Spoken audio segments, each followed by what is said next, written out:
What's going on, guys? This is Listen for Commands. I'm back. I'm holding my phone as the camera. Um, it is Friday, October 17th. This is Listen for Commands. I'm Sebastian. That's Brendan. Big news this morning.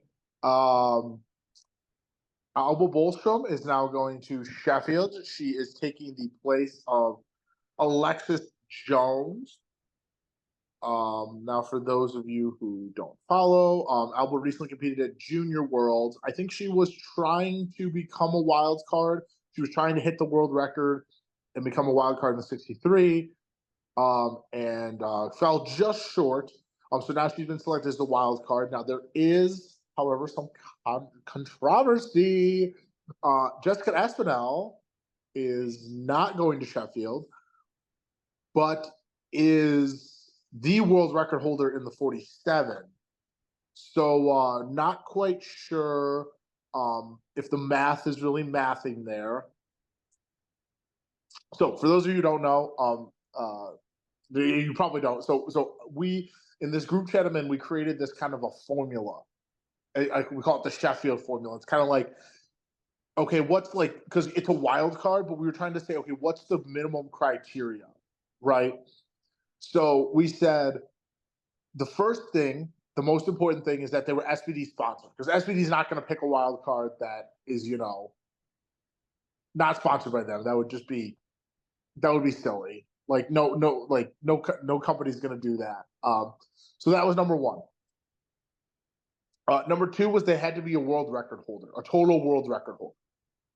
So that was the number two thing we were looking for. It's like, okay, do they hold the total world record? Because that's the whole meet is about. If you hold the total world record, like you're more likely to win, and you're more likely to break the total world record, and so on and so forth. So we created this kind of criteria, and then it's so funny because after that we're like, you can't be American, right? So if it's like close, you can't be American because they're not going to pick Americans because like European people hate Americans, obviously, and it's already a pretty red, white, and blue event. So I was like, yeah, there's no way. Like they're I thought they were going to pick because obviously their picks have been bad to begin with. So like it should have been based on the criteria. It should have been Gavin Aiden being the wild card. He had to. He did what he was supposed to do. He went to NAPF. He set the record. He should have gone. Like there's no question. Like I don't know why people. I don't know why it was what Gel from Norway. And then obviously they dropped that bomb that he's going down to 66, but that has nothing to do with like picking a wild card. Like if if Gavin said, "Hey, I'm going down to 83," would he be the wild card? Because he'd be the Sheffield favorite, I assume. Um, so um, I don't really know what the obviously I think the criteria is there is no really criteria. It's a wild card, obviously, but I think it's just very funny um, that they won't pick Americans for these spots. Obviously, there could be any number of things in the background that we don't know about, but it just doesn't look good to just snub Americans because they're American. Um, but yeah, what's your take?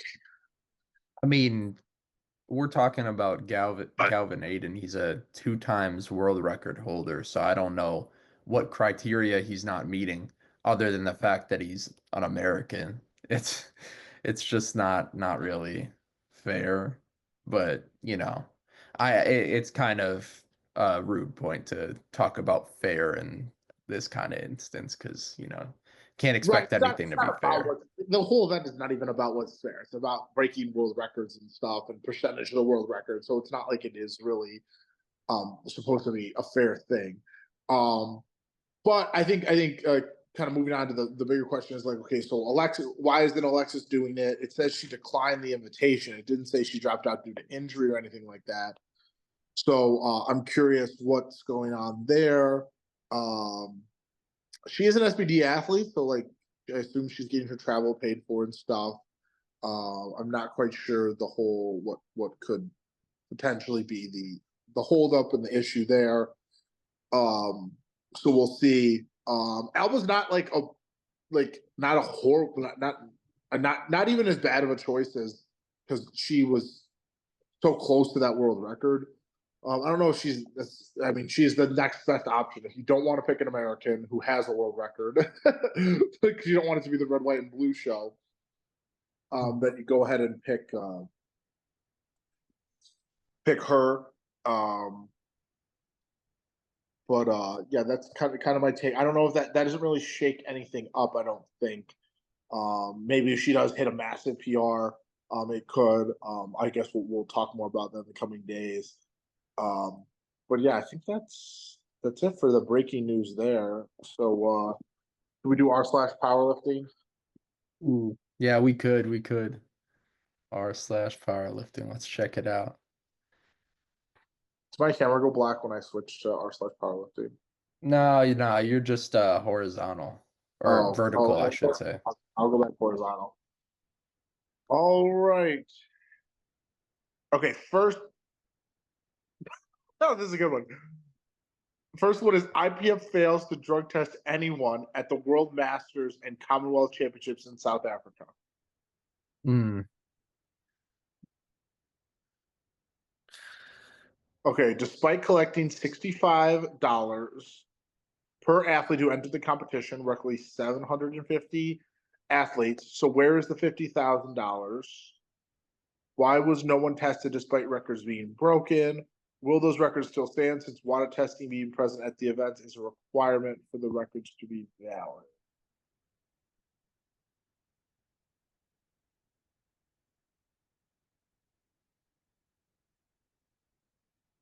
Asks, where does it state that WADA testing must be present at an event for records to be valid?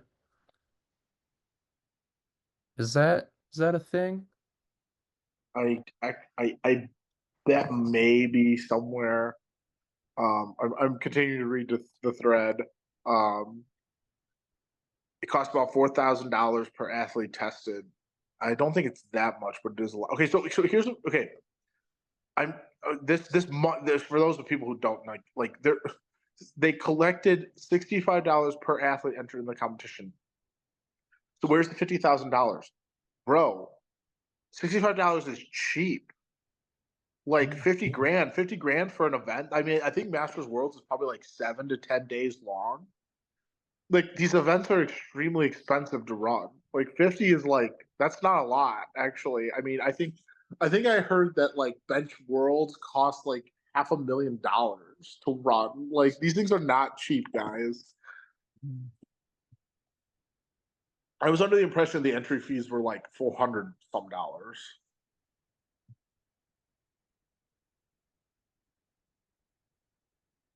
Um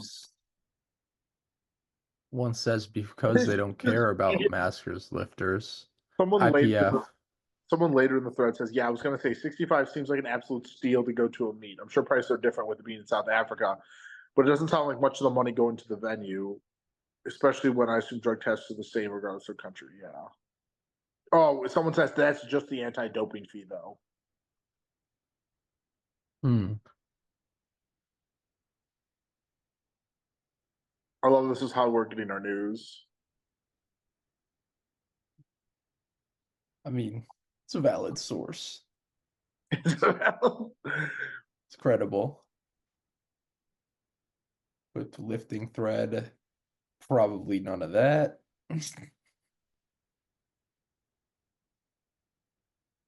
Oh, okay, so here I'll address this one. It says in the U.S., non-WADA tests can be more than $200. With USAPL, they have a meet director pay like $82.50 per test, and they cover the rest. If USAPL asks you to do a WADA test, I believe they charge the meet director $225. I believe. Yeah, that's where cost makes much sense to me. I understand the whole USAPL thing. Fucking hell, how does WADA justify 10x cost? Well, the whole reason WADA costs are so expensive is because you're paying for the people to be there. That's the thing. That's the so for those who don't know, the difference between USAPL drug testing and PA drug testing is USAPL, they use people who are running the meet to do the testing. So like people like I'm literally uh, all these people are my customers, right? If I'm a meet director, all these athletes are my customers. They pay me to do the meet. So why would I want them to pop for a drug test? I lose a customer. So, and I also have to pay for the drug test. So like, there's all kinds of stuff there. Um, WADA uses a third party, so they come in and they pick the people to test and they do the testing, but it requires extra weight. That's why it's so much more expensive. Drug testing and powerlifting. Oh well, just stop drug testing and cater barbecue for the meats. Yeah, that don't do drugs, kids. But if you do, I don't care because I'm too busy filling my third plate of all you can eat brisket.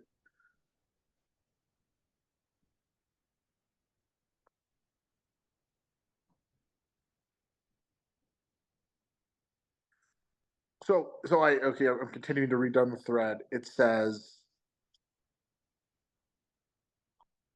from everything I've heard, this competition was a shit show from the organizers. I don't even know how that's like. I don't know how that's possible at this point that competitions can still be run poorly. Like if you're the IPF or you're Powerlifting America, you need to create what's called a standard operating procedure or SOP.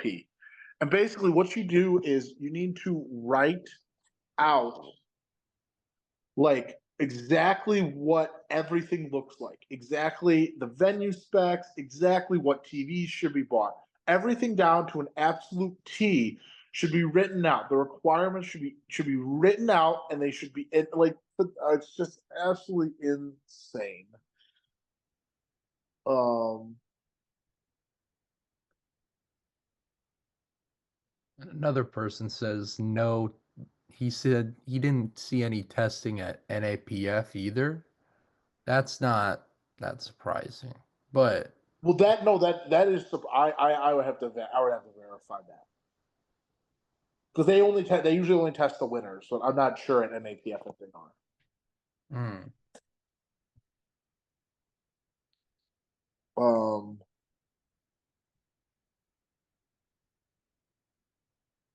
so that's super interesting.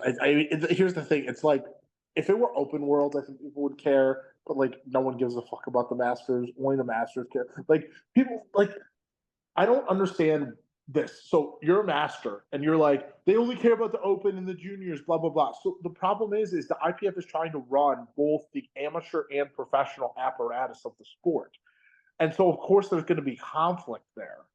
Like hmm. it's just like you're asking for like it's just stupid. It's just dumb. Intermediate fasting and powerlifting. I guess we have to. It's content.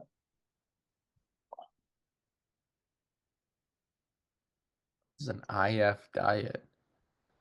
Intermediate fasting. Hmm. Bodybuilding style lifting. I don't plan on training fasted. Rather maintain no food around 3 p.m. and then lift shortly after. Yeah, I just read through it. I don't. I don't. There wasn't anything like super.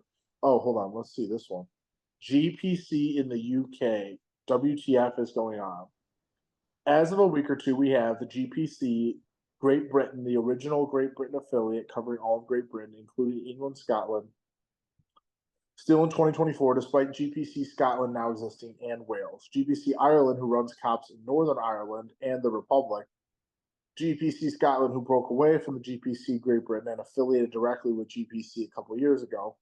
GPC Combined Nations, a new affiliate covering England and Wales again, affiliated directly with the GPC, but apparently also affiliated with the UK IPL and working with GPC Scotland and GPC Ireland. Please correct if I'm wrong about any of the above, but bear in mind I'm not from the UK. But it seems truly bizarre to have overlapping affiliates in the same areas, the same parent federations. Anyone know why GPC has approved this and why they thought it was necessary to create new feds in the first place? That's super interesting. So they're like, there's like, so for those of you who don't know, so the United Kingdom is different than like England. They're different. Um, like England is the country, and then the UK is like North America, right? North America is like a couple countries, like Canada, America, South America. So the United Kingdom is Scotland, Ireland. Great Britain, Scotland, Ireland, Wales. Great Britain, Scotland, Ireland, Wales, and I think North Ireland is now its own country. I don't know. You know what? We'll have to ask when Jay Furr from Abs comes on. Then we'll ask him about that. Um,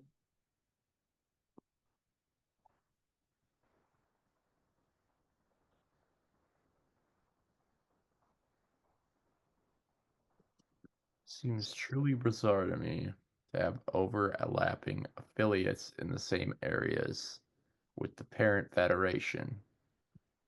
Huh. Yeah, so like basically they're going to run into an issue where like they have different federations governing different parts. I'm guessing this is a thing because there's probably different laws in the countries and stuff, and they like need different affiliates. I'm gonna guess that's what that is. Like they can't have one. They need to have like separate corporations. Oh, let's read the comments. Can't say much for why GPC is imploding as it's not my Fed. I assume its personalities falling out with each other as it usually is.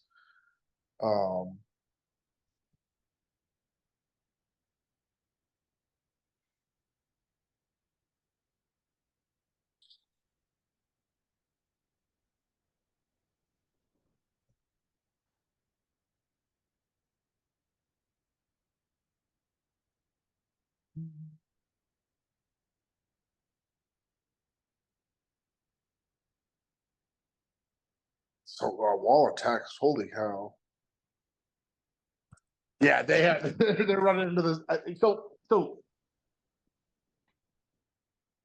first, let me go horizontal. Okay, so quick note. So people are like, oh my god, like every time we have this conversation, we're like, there's too many feds in powerlifting, right? There's too many feds. Blah blah blah. Wah, wah, wah, wah. Too many feds. Okay, guys, do you know how many amateur basketball leagues there are in the United States? There's like 1,500. Okay. Do you know how many amateur powerlifting organizations there are in the United States? I think it's like 50. It's less than 100. They actually have an exact number. Okay. There aren't a lot. Okay. And so, but there is only one NBA, just like right now, there's only one IPF. Okay. Like there's always going to be one organization at the top. And like in soccer, like there's usually one premier league in soccer, but they're across different continents. So there's like La Liga, and there's a couple different leagues and stuff. So just just know that like when there are a bunch of different federations pop up, that's good. You want multiple leagues. You want lots and lots of leagues because they compete with each other to develop better services and products for you. And eventually, as long as the economics stay correct, eventually one will come out on top. Or there'll be multiple and they'll continue to provide better products and services for their customers. But I think in sports, I think usually one rises to the top. Oh, for sure. All right. I honestly think this is going to be our quickest. This will be our quickest little podcast. We'll be able. Wait, I do Yeah. have something to remind us because we were going to talk about your post about making adjustments to powerlifting to appeal to mainstream viewers via ChatGPT. Because I'm on a hard stop. Let's do that one tomorrow or whenever we record next. Let's do that. We'll do a whole episode on just that because I don't think there's. I mean, it will do news first, and then we can talk about. Okay, so there's a lot to cover there then. Okay. That is a whole. That's a whole multi-hour episode, for sure. All right, let's do it. All right, I'm Sebastian. Brendan, take it off. We will see you on Monday. All right. Thank you guys.